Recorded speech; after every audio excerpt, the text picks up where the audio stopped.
जैसा दूसरों के साथ करोगे वैसा ही तुम्हारे साथ होगा। एक बार एक कमज़ोर बूढ़ा आदमी अपने बेटे के पास शहर में रहने चला गया। वहाँ उसके बेटे, बहू और एक 4 साल के पोते रहते थे।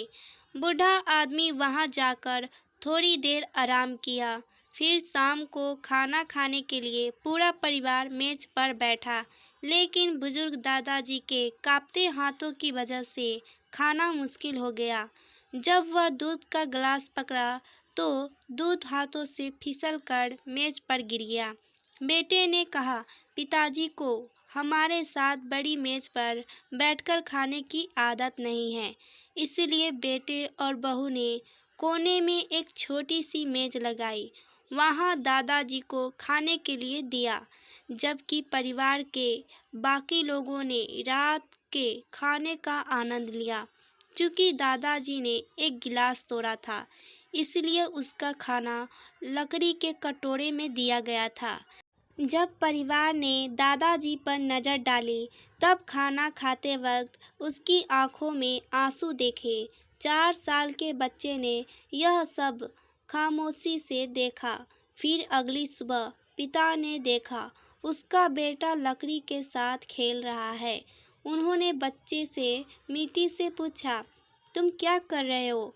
लड़के ने जवाब दिया, जब मैं बड़ा हो जाऊंगा, मैं आपको और माँ को खिलाने के लिए एक छोटी सी कटोरी बना रहा हूँ। 4 साल का मासूम बच्चा मुस्कुराया और काम पर वापस लग गया। इस शब्द ने माता पिता को इतना कठोर कर दिया कि वो आकर रह गए। फिर उनके गालों पर आंसू बहने लगे।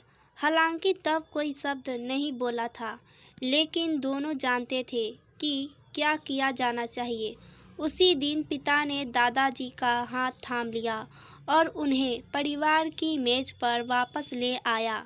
अपने बाकी परिवार के लिए उन्होंने अपने परिवार के साथ भी भोजन किया।